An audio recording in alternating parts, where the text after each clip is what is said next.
So I've been wondering about Knockout City for a while now. Ever since that trailer was in the February Nintendo Direct with those interviews at the beginning. Do I look at you or the camera? I was waiting for it to release. But then, barely anyone talked about it. The only two people were Wilbur Soot and Tubbo, and they were sponsored to play it. So then when I eventually got Game Pass for 3 months, I decided why not play it. One thing to also note is that I don't really care about dodgeball. When we play in school, I sometimes try to throw a ball, but mostly I like to give my friends balls and have them throw. I feel like this benefits both of us. They get a free ball, and I helped. Back to the intense music.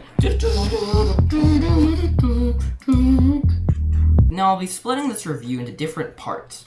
Gameplay, controls, art style, music, and extras. But I'll start with the gameplay. After loading into the game, you get greeted with a cinematic scene, where it kind of shows the hub world. They call it the home base, and you hear this announcer talking over it. I messed up on my recording, so I'm not able to show you this part of the game audio, but you should be able to find it on YouTube fairly easily. Now you can start exploring. You see this robot guy ahead of you, and he can put you in a tutorial or a match. I'm unsure whether these are the only modes, or if you can unlock more down the line. The tutorial was okay. You go up to these robots, and they tell you how to play the game, and some controls. It would be nice if they had a voice, but this works just fine. This did help me figure out some basic controls, though, like pulling out my glider and mechanics like wind pushing you around. Now, there are many of these tutorials, and I only got around to one, and it did help me understand some mechanics. Now, for the main mode, the dodgeball itself. And I must say, I didn't expect to like it as much as I did.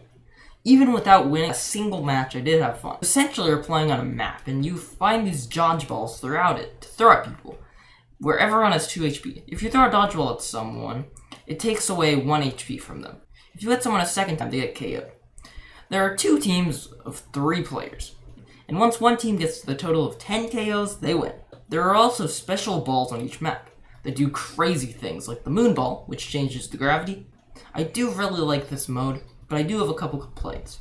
For one, it can be difficult to find balls, and not just the special ones. This could be from me not being experienced with the maps, but even with this, I do feel like they could have added a couple more. The other thing is the first to 10 system.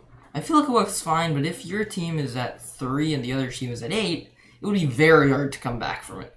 At the same time, though, they do have a system in place where it's best 2 out of 3. So even if this happened in one round, you can come back on the second round just fine. I do really like the game, but these are just minor complaints and don't hurt it that much at all.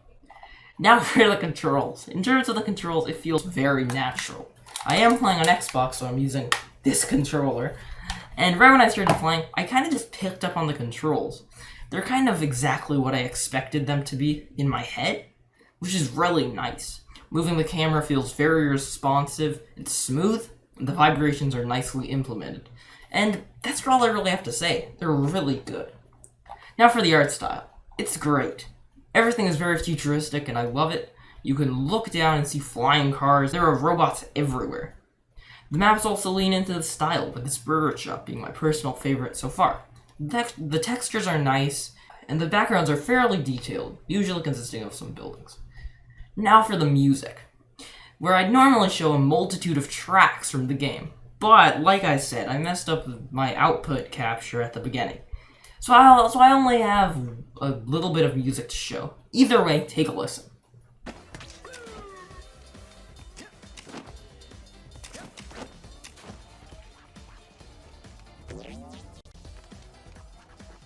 I like it so far, but if this keeps playing, it would really get repetitive fast. Now, there is also an announcer who is very energetic. I think he is fine, but hopefully you have the option to turn it off if you want to. Now for the part that I call extras. Everything that is smaller and doesn't deserve its own category would go here. So to start, you can customize your character with cosmetics. Speaking of cosmetics, you can earn them through your street rank.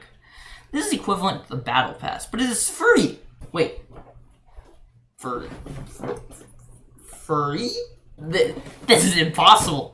Wow, EA must have changed a lot. Anyway, you also have the Brawl Shop. Wait. Shop?